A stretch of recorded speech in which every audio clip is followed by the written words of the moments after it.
मैं अभिनव पांडे, आप सभी का दोस्त भाई। मैं स्टडी क्लास पे आपका स्वागत करता हूं। आज हम पढ़ेंगे टॉप 25 जीके क्वेश्चन जो आपके प्रतियोगी परीक्षाओं के लिए इतने महत्वपूर्ण हैं कि पूछिए मत।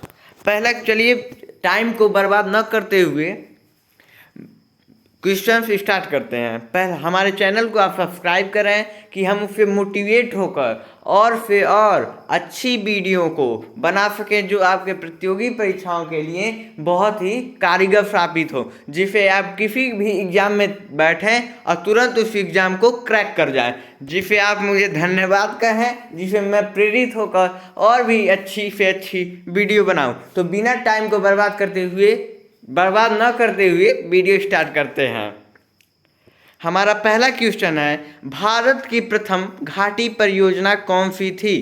तो हमारा पहला क्वेश्चन है, भारत की प्रथम घाटी परियोजना कौन सी थी? ऑप्शन ए है घटप्रभा परियोजना, ऑप्शन बी है दामोदर दर घाटी परियोजना, ऑप्शन सी है रामगंगा परियोजना, ऑप्शन डी है इनमें से कोई नहीं।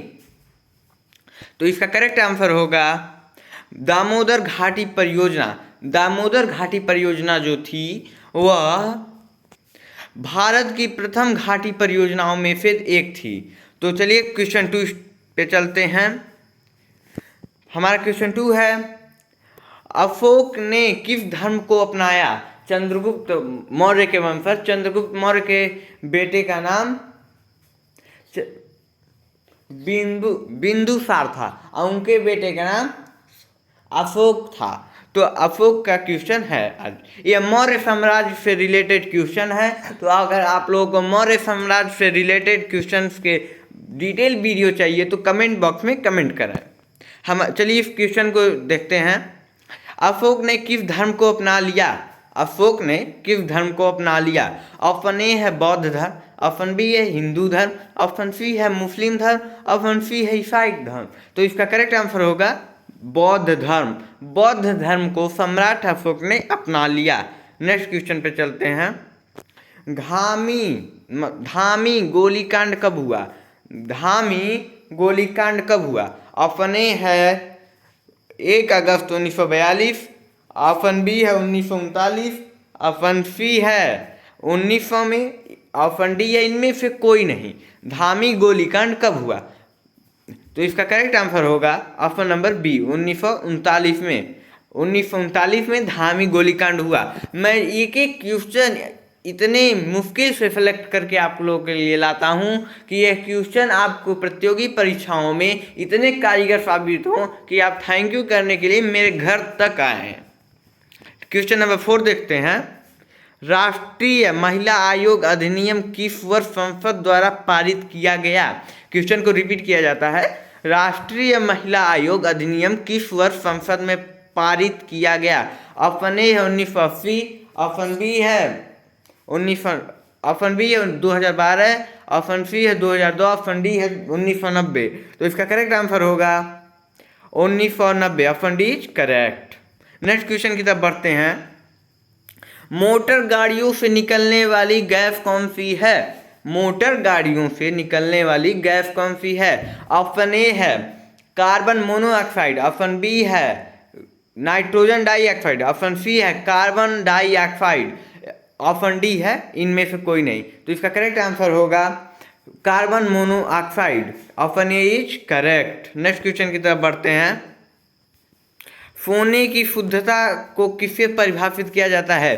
माफ़ कीजिएगा दोस्तों, क्योंकि यहाँ पे ऑप्शन नहीं टाइप हो पाया है, केवल इसका राइट आंसर टाइप हुआ है, तो इसमें कोई ऑप्शन बोलने की ज़रूरत ही नहीं है। तो इसका करेक्ट आंसर होगा कैरेट। अगर आप लोगों को धातुओं से रिलेटेड, जैसे इसमें दिया सोने की शुद्धता को किससे परिभाषित किया जाता है, उसी प्रकार चांदी की, लोहे की शुद्धता को किससे परिभाषित किया जाता है, अगर आपको इसका डिटेल वीडियो चाहिए तो कमेंट बॉक्स में कमेंट करें। नेक्स्ट क्वेश्चन पे चलते हैं।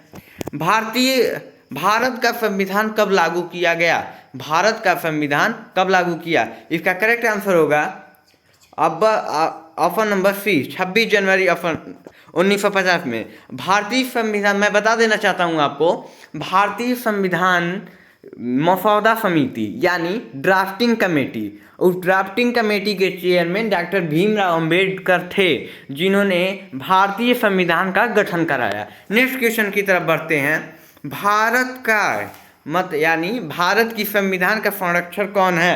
भारत की संविधान का संरक्षण कौन है? ऑप्शन ए है जिला सत्र न्यायालय, ऑप्शन बी है न्यूनतम न्यायालय, ऑप्शन सी है उच्चतम न्यायालय, ऑप्शन डी है राज्य स्तर न्यायालय। तो इसका करेक्ट आंसर होगा उच्चतम न्यायालय।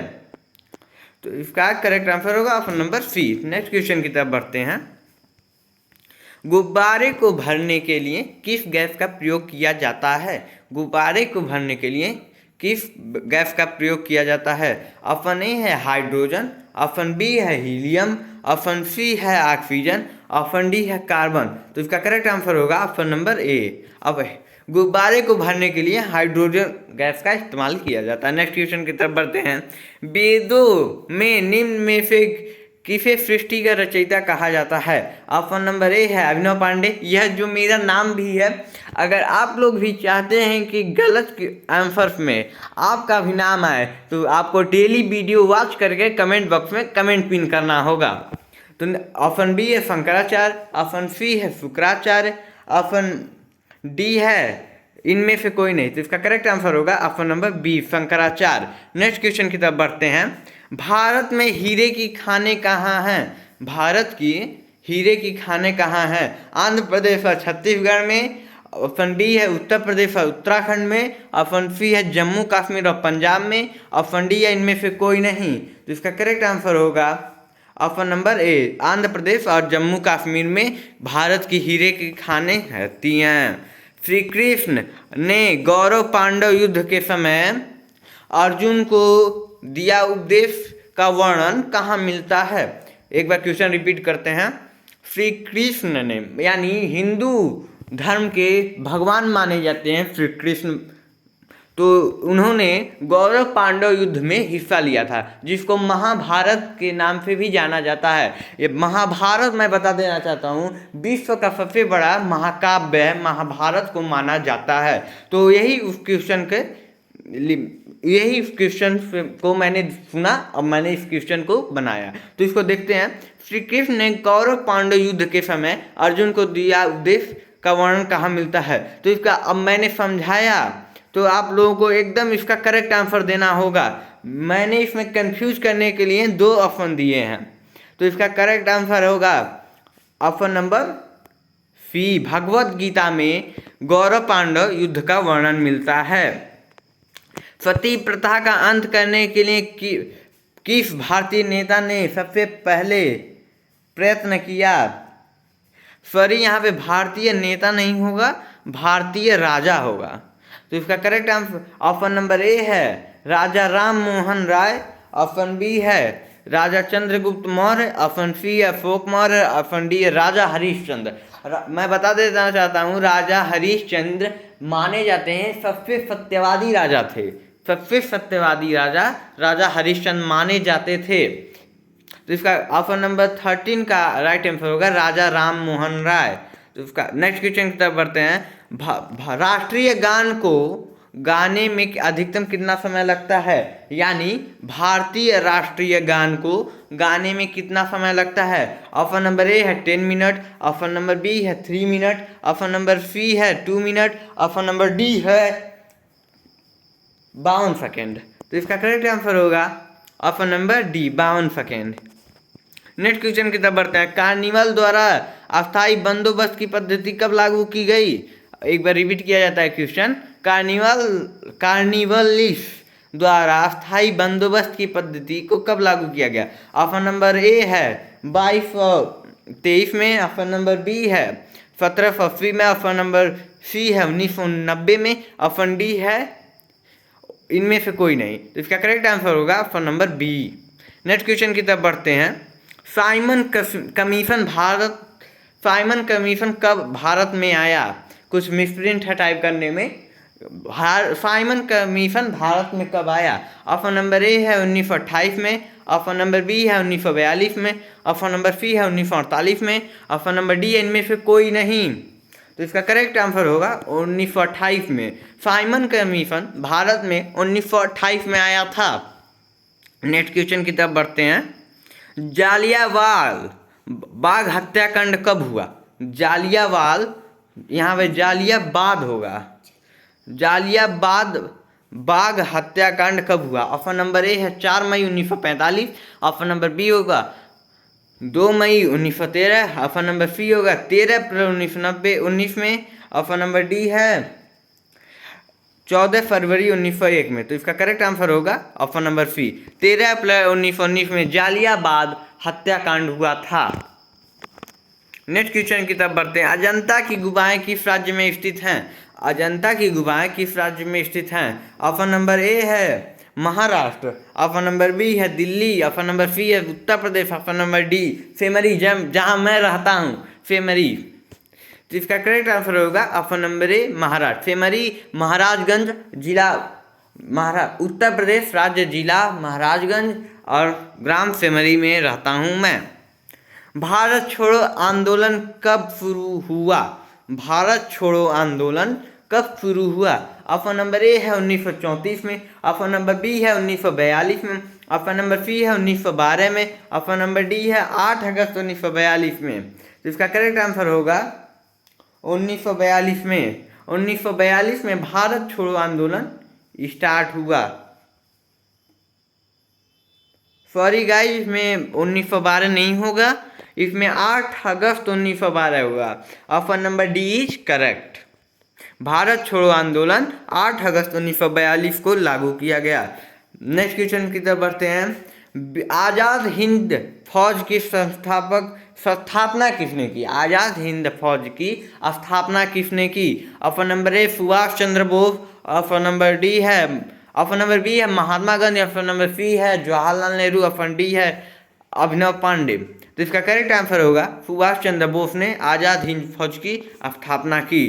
खट्टे फलों में कौन सा एसिड होता है? खट्टे फलों में कौन सा एसिड होता है? तो इसका ऑप्शन नंबर ए है nitric acid, option number B है amino acid, option number C है sulphuric acid, option number D है साइट्रिक एसिड। तो इसका करेक्ट आंसर होगा option number D citric acid. Next question की तरफ बढ़ते हैं। सम्राट अशोक किसका उत्तराधिकारी था? सम्राट अशोक किसका उत्तराधिकारी? उत्तराधिकारी मीन्स आप अपने पिताजी का जमीनों जायदाद जो लेते हैं तो आप उनके उत्तराधिकारी होते हैं। तो बिंदुसार जो था वह सम्राट अशोक बिंदुसार का उत्तराधिकारी था। Option number A is correct. जो चंद्रगुप्त मौर्य था उनके पिता का नाम, आज मुझे याद नहीं आ रहा उनके पिता का नाम, पर उनके माता का नाम है मूरा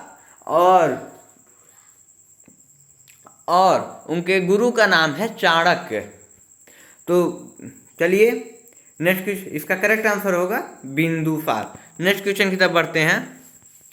भारतीय संविधान को पहली बार कब संशोधित किया गया? ऑप्शन ए है 1991, ऑप्शन बी है 1989 में, ऑप्शन नंबर सी है 2005 में, ऑप्शन नंबर डी है 1950 में। तो इसका करेक्ट आंसर होगा ऑप्शन नंबर डी 1950 में पहली बार भारतीय संविधान को संशोधित किया गया।